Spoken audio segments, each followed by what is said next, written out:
बिस्मिल्लाहिर्रहमानिर्रहीम। अस्सलाम वालेकुम नाज़रीन, उम्मीद और दुआ करता हूं कि आप लोग जहां जहां पर होंगे खैर आफियत से होंगे। आज 2 जनवरी 2025 का दिन है और आज का दिन इंतहाई अहम इसलिए है कि आज 2-3 घंटे बाद हुकूमत और अपोजिशन के मुज़ाकरात होने जा रहे हैं। मुज़ाकरात होने से पहले, अब से चंद मिनट पहले, एक बहुत बड़ी खबर आती है जिसका मेरे नजदीक इंपैक्ट पड़ेगा आज के मुज़ाकरात के ऊपर भी। खबर के ऊपर स्ट्रेट अवे आते हैं। खबर यह है, ISPR की प्रेस रिलीज है जनाब, कि सानिया 9 मई 2023 के 19 मुजरिमान को की सजाओं में मुआफी का ऐलान। सानिया 9 मई की सजाओं पर अमल दरामद के दौरान मुजरिमान ने कानूनी हक इस्तेमाल करते हुए रहम की पिटीशन दायर की। मजमूई तौर पर 67 मुजरिमान ने रहम की पिटीशन दायर की। 48 पिटीशन को कानूनी कार्रवाई के लिए कोर्ट्स ऑफ अपील में नजरसानी के लिए इरसाल कर दिया गया। 19 मुजरिमान की पिटीशन को खालिस्तन इंसानी बुनियादों पर कानून के मुताबिक मंजूर किया गया। ये 19 नाम क्या है, इन पे आ जाते हैं। मोहम्मद अयाज, समीउल्लाह, लईक अहमद, अमजद अली, यासिर नवाज, साद आलम, जाहिद खान, मोहम्मद सुलेमान, हमजा शरीफ, मोहम्मद सलमान, अशर भट्ट, मोहम्मद वकास, सुफियान इदरीस, मुनीब अहमद, मोहम्मद अहमद, मोहम्मद नवाज, मोहम्मद अली, मोहम्मद बिलावल, मोहम्मद इलियास। ये 19 लोगों के नाम हैं और बाकी की 48 की पिटीशन भी जो हैं वो कोर्ट में भेज दी गई। आखिर में 2-3 जुमले बहुत इंपॉर्टेंट हैं। सजाओं की मुआफी हमारे मुनसिफाना कानूनी अमल और इंसाफ की मजबूती का सबूत है। ISPR यह निज़ाम हमदर्दी और रहम के असूलों को मद्देनजर रखते हुए इंसाफ की फराहमी को यकीनी बनाता है। इससे कबल अप्रैल 2024 में कानून के मुताबिक इंसानी हमदर्दी की बुनियाद पर 20 मुजरिमान की रिहाई का हुक्म सादिर किया गया था। 20 और 19 39 हो गए, 108 टोटल थे, उनमें से 39 हो गए और बाकी भी 47 की जो पिटीशंस हैं वो कोर्ट ऑफ अपील में भेज दी गई हैं अकॉर्डिंग टू ISPR। अब इसका इंपैक्ट, प्रॉज कॉन्स क्या है, उसके ऊपर बात करते हैं थोड़ी सी। इमरान खान साहब की जो पहली नशिस्त थी उनकी जमात की हुई हुकूमत के साथ, उसमें 2 डिमांड्स बड़ी रखी गई थी। एक, सियासी कैदियों की रिहाई। नंबर 2, 9 मई और 26 नवंबर के ऊपर जुडिशियल कमीशन, उसके ऊपर इंक्वायरी करवाई जाए। हुकूमत ने या कुछ हुकूमती सर्कल्स ने यह क्लेम किया कि तहरीक इंसाफ इन दोनों डिमांड से पीछे हट गई है। मेरी इत्तला तब भी ये थी कि हुकूमत एक डिमांड से शायद वक्ती तौर पर पीछे हट सकती है, वो जुडिशियल कमीशन है। सियासी कैदियों की रिहाई से पीछे हट गई तो मुज़ाकरात पर किस चीज़ के ऊपर हुकूमत करेगी, सवाल ये था। और ये बड़ा सादा सा सवाल था कि अगर आप सियासी कैदियों की रिहाई से भी पीछे हट जाते हैं तो पीछे बचदा की फिर मुज़ाकरात करने कड़ी गालते हैं। अब एक टेक्निकल बात है इसमें, वो समझिएगा। ये मिलिट्री कोर्ट से या फौज की हिरासत में ये लोग थे और इनकी सजा माफ भी फौज ही कर सकती थी। ये किसी भी हुकूमत के मुज़ाकरात का नतीजा नहीं है, ये प्योरली फौज ने इनको सजाएं दी थी, फौज ही इनको माफ कर रही है सजाएं। और ये 19 लोग हैं, 20 लोग पहले थे, 47-48 की अपीलें और चली गई हैं। इन डेज टू कम आपको और सुनने में आएगा कि जनाब कुछ और लोग जो हैं उनकी सजाएं भी माफ कर दी गई हैं। 2 के इनमें बहुत बड़े नाम कोई भी नहीं है, इनमें इबाद फारूक नहीं है, हसान न्याजी नहीं है, हैदर मजीद नहीं है।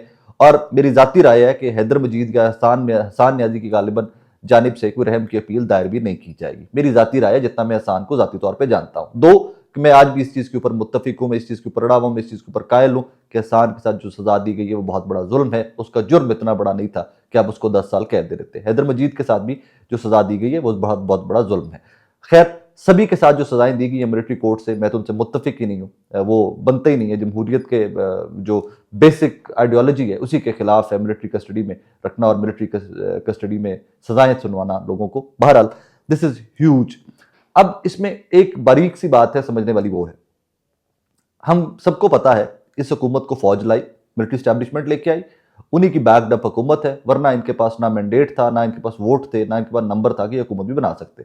और बहुत सारे लोग कह चुके हैं कि पीपल्स पार्टी और नून लीग अस्करी जेल या अस्करी टेप से जोड़ा गया है और जब वो अस्करी टेप हटेगी तो ये जो जोड़ है ये टूट जाएगा। अब जो लोग लेके आए हैं वही लोग तहरीक इंसाफ के मुलजिमान की, मैं मुजरमान का लफ्ज आज भी इस्तेमाल नहीं करूंगा क्योंकि मुझे इनके नहीं पता इनकी वो कैसे सजाएं हुई हैं, मेरे पास प्रोसीडिंग्स नहीं है, मेरे पास समात के अहवाल नहीं है, डिटेल्स नहीं है इनके ऊपर क्या क्या एलिगेशंस थे और किस तरह साबित हुए, मेरे पास वो डिटेल्स नहीं है। तो इन लोगों को माफ भी फौज ने किया है। एक मुज़ाकरात आपको और मुझे दिखाने के लिए नेशनल असेंबली पे हो रहे हैं, जिसकी पहली नशिस्त हो चुकी और आज दूसरी नशिस्त 3:30 बजे का टाइम दिया गया है। एक मुज़ाकरात वो हैं जो बाकायदा मुज़ाकरात हैं, जो असल मुज़ाकरात हैं, जिनमें इत्तलात ये हैं कि बुशरा बीबी जो है वो बहुत एक्टिव रोल प्ले कर रही हैं। और बुशरा बीबी पिशावर में कुछ 1-2 दफ़ा गाड़ियों के अपने मोटर वो कॉन्वॉय के बगैर या कुछ सिक्योरिटी के बगैर भी कोई इत्तलात हैं कि एक आधी दफ़ा वो वहाँ से निकली हैं जहाँ पर उनकी रिहाइश है और किसी मुलाकात के लिए गई हैं। डिटेल्स इतनी ही हैं इसकी, बहुत सारे लोग बातें करते हैं, लेकिन मेरे पास वो कोई क्रेडिबल उनकी शवाहिद मौजूद नहीं है कि मैं कह सकूँ फ्लां शख्स से वो मिलने गई। सो एक तो वो कार्रवाई है कि Bushra Bibi is very active and that we understand कि शी इज वेरी एक्टिव। वो कल भी इमरान खान साहब, आज भी कुछ देर पहले भी इमरान खान साहब से मिलने अडयाला जेल पहुंच चुकी हुई हैं। ये सीबीएम्स हैं, ये कॉन्फिडेंस बिल्डिंग मेजर्स हैं जो फौज के और इमरान खान के थोड़े से गैप्स जो हैं उनको कम करने में मददगार साबित हो सकती हैं। इससे पहले एक चीज साहब, जरा हामिद रजा साहब इमरान खान साहब के साथ यूं बदतरीन वक्त में जुड़कर खड़े हुए और बड़े पॉजिटिव पॉजिटिव डेवलपमेंट्स में साहब ज़्यादा हामिद रजा साहब का किरदार रहा है। साहब ज़रा हामिद रजा साहब ने रात को ट्वीट किया था कि अब 2-2.5 साल की मार खाने के बाद हमारा मुस्कुराने का वक्त हुआ चाहता है। ये सिग्नल था, ये बहुत बड़ी खबर थी उनकी, ये ट्वीट भी जो थी ये बहुत बड़ी खबर थी। अगर साहब ज़रा हामिद रजा साहब और तहरीक इंसाफ और इमरान खान साहब के मुस्कुराने का वक्त हुआ चाहता है तो फिर यकीनन शहबाज शरीफ साहब, नवाज शरीफ साहब और बाकी जो इनके इत्तेहादी हैं इनके रोने का वक्त हुआ चाहता है। बदकिस्मती की बात यह है कि अगर एक मुस्कुराए तो दूसरे को रोना नहीं चाहिए, लेकिन मेरे मुल्क की सियासत इस कदर डिवाइडेड है, इस तरफ मुखालफतें हैं कि अगर एक हंसेगा तो दूसरा रोएगा ही रोएगा। अगर इमरान खान साहब जेल से बाहर आते हैं तो राना सनाउल्लाह साहब बार बार कह चुके हैं, मतलब फिर सानू अडयाला पा दो, फिर हम अडयाला जेल में होंगे। ये बहुत बड़ी डेवलपमेंट है। मुज़ाकरात से कुछ घंटे पहले की, 2 घंटे पहले की ये खबर ब्रेक होना बहुत बहुत बड़ी डेवलपमेंट है एट दिस मोमेंट कि जनाब मुज़ाकरात को तकवीयत देने के लिए। नॉट टू फॉरगेट, मैं बार बार एक चीज के ऊपर आज भी बजिद हूं, मुज़ाकरात असल ये नहीं है जो ये लोग कर रहे हैं, गवर्नमेंट कर रही है अपोजिशन के साथ। मुज़ाकरात वो जो है फौज ने तहरीक इंसाफ के साथ करने हैं। मैं इसके ऊपर बहुत क्लियर हूं। लोगों को बुरा भी लगता है, लोग कहते हैं तो फौज का नाम डायरेक्टली लेना है, भाई that is how it is. We know that कि 8 फरवरी के बाद फौज ही शहबाज शरीफ को हुकूमत में लेके आई, वरना नहीं आ सकते थे शहबाज साहब, वरना पीपल्स पार्टी हुकूमत नहीं बना सकती थी। That is how it all happened and exact power भी अभी तक वहीं पर लाया करती है। अब एक डेवलपमेंट जिस पे बात की जा रही थी पहले कि जनाब हुकूमत को शायद तहरीक इंसाफ कुछ रिटर्न अपनी रिक्वेस्ट या डिमांड्स देगी, सबमिट करेगी कि हम मुज़ाकरात में आपसे ये डिमांड करते हैं। अब उसमें बड़ी डेवलपमेंट ये है कि ऑपोजिशन ने भी हुकूमत से डिमांड्स मांग ली। होता तो ये है, मतलब देखें ना आप किस कदर कमजोर हुकूमत है कि हुकूमत डिमांडें लिख कर देगी ऑपोजिशन को कि हम आपसे ये चाहते हैं, और ऑपोजिशन डिमांडें देगी हुकूमत को कि हम आपसे ये चाहते हैं। और ये दोनों चाहते किससे हैं? मिलिट्री एस्टैब्लिशमेंट से। मामला असल में कंक्लूड तो वहां पर जाकर होना है। अब ऑपोजिशन ये क्यों नहीं लिख के देना चाहती थी? ऑपोजिशन का वजन ये है कि जनाब हम इनको रिटर्न कोई भी दे देंगे मुतालबात, अपने डिमांड्स, और ये मीडिया में लीक करेंगे और कहेंगे कि जनाब ये देखें इमरान खान जेल में बैठा पीएमएलएन से, शहबाज शरीफ से, नवाज शरीफ से एनरो मांग रहा है।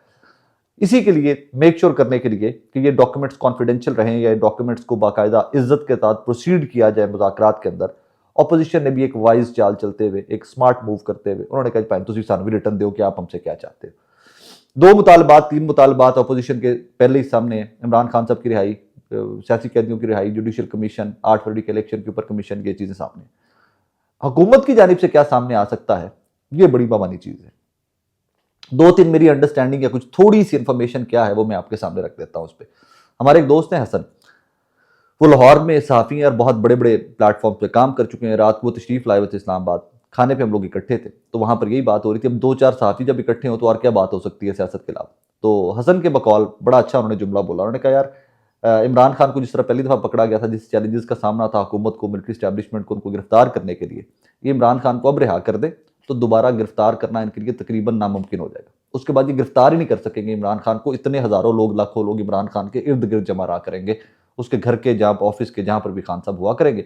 और फिर जो माजी में जो मारधाड़ हुई थी उससे कई गुना ज़्यादा मारधाड़ करके शायद इमरान खान को गिरफ्तार करें और पाकिस्तान उसका मुस्तहकम ही नहीं हो सकता, पाकिस्तान मुतहम्मिल ही नहीं हो सकता उस सारी स्नैरियो का। लिहाजा इमरान खान साहब को रिहा करने से पहले इनको कोई बहुत ही कॉन्क्रीट किस्म की एश्योरिटीज़ चाहिए होंगी कि जनाब खान साहब बाहर निकल के सानू रोल ओवर नहीं करेंगे एक्सक्यूज मी हुकूमत को एंड ऑल। ये मुझे समझ आती है हसन की मंतक। मेरे नज़दीक इमरान खान साहब की रिहाई जो है वो उनकी गिरफ्तारी से बड़ा मसला है हुकूमत के लिए और मिलिट्री स्टैब्लिशमेंट के लिए। आप अभी 1:30 बजे के करीब अनाउंस कर दीजिए कि इमरान खान को 3 बजे रिहा कर देंगे, 1.5 घंटे में। अब 1.5 घंटे में तो ना कोई पार्टी अरेंजमेंट्स कर सकती है, 1.5 घंटे में ना तो लोग वहां पर पहुंच सकते हैं कि पंजाब से, केपी से, सिंध से, बलोचिस्तान से लोग इमरान खान को रिसीव करने अडयाला के बाहर पहुंचेंगे, नहीं पहुंच सकते, मुमकिन नहीं है।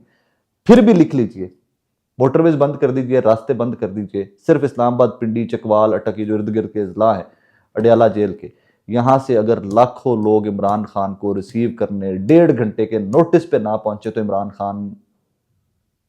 खान मतलब दैट इज इम्पॉसिबल। ये मुमकिन ही नहीं है कि इमरान खान की रिहाई और लाखों लोग बैरियर तोड़ के, टीयर गैस बर्दाश्त करके इमरान खान की रिहाई पर पहुंचे, इस्तकबाल करने ना पहुंचे। ये मुमकिन ही नहीं। ये इमरान खान की रिहाई, उसकी गिरफ्तारी से बड़ा मसला है हुकूमत के लिए। और ये भी मेरे नज़दीक हुकूमत की एक डिमांड होगी कि जनाब अगर हमने रिहा करना भी है या कोई तरीकाकार बनाना भी है तो कोई इस तरह का तरीकाकार बनाया जाए कि खान साहब को बनी कला शिफ्ट कर दिया जाए, बाद में अनाउंस कर दिया जाए कि रात के इतने बजे तहवील में लेकर पुलिस ने सिक्योरली इमरान खान साहब को बनी कला शिफ्ट कर दिया और हाउस अरेस्ट कर दिया। हाउस अरेस्ट का लफ्ज इसलिए इस्तेमाल कर रहा हूँ कि इमरान खान साहब को अगर आप as a free man you let him be, तो ये गवर्नमेंट आपकी चंद दिनों की मेहमान होगी। एक जलसे की कॉल होएगी, फिर वेख लेना कि किन्नियां मोटरवेज बंद होंदियां ने, फिर वेख लेना किन्ने डीपीओ अटक नारे मारदा है, फिर वेख लेना कि किन्ने को मोहसिन नकवी साहब नारे मारते हैं, अड़ताड़ साहब नारे मारते हैं। एक कॉल देगा इमरान खान साहब कि भाई लाहौर में, इस्लामाबाद में, केपी में, कहीं पर भी मैं जलसा करने जा रहा हूँ और वो जलसा होगा भी मोस्ट प्रोबेबली इस्लामाबाद के अंदर, आपने पहुंचना है। फिर वेखा जो लोग में पहुंचते हैं, क्योंकि इमरान खान पाकिस्तान के अवाम की, उसके वोटर की जिद बन चुका हुआ है। वो शख्स, वो एक नाम जिद बन गया हुआ है। और ये शहबाज शरीफ साहब को और मिलिट्री स्टैब्लिशमेंट को समझ नहीं आ रही कि जब कोई जिद बन जाती है तो लोग किसी भी हद तक चले जाते हैं। जिस तरह आप किसी भी हद तक चले गए तो इमरान खान के वोटर की भी इमरान खान जिद बन चुका हुआ है। ये तहरीक इंसाफ का वोटर नहीं है, ये किसी भी सियासी जमात का वोटर नहीं है, ये एक शख्स की आइडियोलॉजी का, एक नजरिए का वोटर है। और वो वोटर इतना ही कमिटेड है कि वो किसी भी हद तक जा सकता है। हर एहतजाज के ऊपर गोली चली, हर एहतजाज के ऊपर टीयर गैस हुआ, शेलिंग की गई, लेकिन लोग फिर भी निकले यार। सो दिस इज हिस्ट्री, ये तारीख लिखी जा रही है और तारीख के औराक में ये सब कुछ लिखा जा रहा है कि एक सियासी लीडर के पीछे लोगों ने अपनी जान की बाजियां हारी, लोगों ने अपना सब कुछ स्टेक पे लगा दिया गया। कई सैकड़ों खानदानों को मैं जाती तौर पे जानता हूँ, 9 मई के बाद कारोबार खत्म हो चुके हैं, जिंदगियां उनकी खत्म हो चुकी हैं, छुपते फिर रहे थे लोग पाकिस्तान के मुख्तलिफ कोनों खुदरों में, इमरान खान के साथ खड़े हुए थे। जेलें काट के आए हुए लोग, डंडे खाए हुए लोग, टीयर गैस से सांस बंद किए मरते हुए लोग इमरान खान के नारे लगा रहे थे। सो ये एक नजरिया है, इसको जेल में बंद करके नजरिए को खत्म नहीं किया जा सकता। तीसरा मेरे नजदीक बड़ा मुतालबा हुकूमत की जानिब से फौज के ऊपर तनकीद, इदारों के ऊपर तनकीद, चीफ आर्मी स्टाफ के ऊपर तनकीद, डीजीआई के ऊपर और जो बाकी जर्नैलों के नाम, फौज के नाम लेकर तनकीद करते हैं तहरीक इंसाफ से कि उनके वोटर, हिमायती वोटर जो हैं, उनके बंद करने का सिलसिला भी मेरे नज़दीक ज़रूर अंडर डिस्कशन आएगा और आना भी चाहिए। कि अगर आपने मामलात को लेकर आगे चलना है तो ज़ाती लेवल की तनकीद नहीं होनी चाहिए। हाँ, सियासत में मुदाखलत मैं 110% मुत्तफिक हूँ। कोई बंदा भी हो, उसका काम नहीं है सियासत में तो मुदाखलत भी नहीं कर सकता, नहीं होनी चाहिए। और इस पर मैं बड़ा क्लियर हूँ कि कल को इमरान खान साहब निकल कर भी एक सफ़ा दोबारा से अगर टेप लगाकर या अस्करी प्लास्टिक या अस्करी लगाकर वो टेप लगाकर जोड़ना चाहेंगे तो मैं सबसे पहले इमरान खान साहब के इस नज़रिए के खिलाफ खड़ा हूँगा। इमरान खान को सपोर्ट करने की बहुत सारी वजूहात में से एक वजह सबसे बड़ी ये है सिविलियन सुप्रीमेसी। एक वो ख्वाब जो बहुत सारे जमहूर पसंदों का है, उस ख्वाब के ऊपर कॉम्प्रोमाइज़ नहीं किया जा सकता। इमरान खान साहब भी कल को उसके ऊपर कॉम्प्रोमाइज़ करेंगे तो आई एश्योर यू कि बहुत सारे लोग इमरान खान के अपने डाई हार्ड फॉलोअर जो हैं वो इमरान खान साहब के मद्दे मुकाबिल खड़े हुए, उनके नाकिद बनते हुए आपको दिखाई देंगे। बहरहाल ये चंद डेवलपमेंट्स हैं अभी की। इस खबर के आने के बाद मैं पॉजिटिव ज़रूर इसलिए हूँ कि 2-3 इसके काउंटर वर्जन भी दिया जा सकता है, लेकिन वो नेगेटिव है, उसके ऊपर मैं बहुत ज़्यादा बात नहीं करना चाहता। इसका एक काउंटर वर्जन ये भी हो सकता है कि पूरी दुनिया ने जो प्रेशर डाला मिलिट्री कोर्ट्स के बाद, यूरोपीय यूनियन का ख़त, इंग्लैंड का ख़त, अमेरिका का ख़त, ये जो खतूत आए सारे, वो खतूत जो है मिलिट्री की क़यादत के ऊपर और मिलिट्री कोर्ट्स की ऊपर जो सज़ाओं सुनाने के ऊपर वो जो सवालिया निशान उठ रहे थे, आई थिंक ये उनका भी एक जवाब हो सकता है कि ये मुनसिफाना अमल है जिस तरह लाइनें लिखी गई हैं और ये कानून के तहत है एंड ऑल दैट। सो ये उसको भी काउंटर करने के लिए, उस नैरेटिव को काउंटर करने के लिए भी हो सकता है, लेकिन वो मेरे नज़दीक इस मोमेंट के ऊपर नेगेटिव लाइन है, लिहाजा उसके ऊपर बहुत ज़्यादा लाइन नहीं लेनी चाहिए।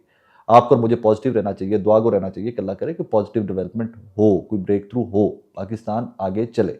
सो अगले ब्लॉग का इंतजार कीजिएगा। मैं ये रिकॉर्डिंग करने के बाद इंशाल्लाह सीधा नेशनल असेंबली जा रहा हूँ कवर करने के what is going to happen in मुज़ाकरात today. I hope and I pray कि मैं अगले ब्लॉग में आपके लिए बहुत अच्छी खबर लेके आऊँ। बहुत हाई होप्स नहीं है मुझे इन मुज़ाकरात से, असेंबली वाले मुज़ाकरात से। मुझे हाई होप्स उन मुज़ाकरात से हैं कि जो दरपर्दा हो रहे हैं। तो बस अल्लाह रहम करे इस मुल्क के ऊपर, आपके और मुझके ऊपर। अब हालात को आगे चलना चाहिए इंशाल्लाह। लेट्स स्टे पॉजिटिव और वेट करते हैं शाम तक का चीज़ें और किस तरफ जाती हैं। अपना ख्याल रखिएगा, दुआ में याद रखिएगा। अल्लाह हाफ़िज़।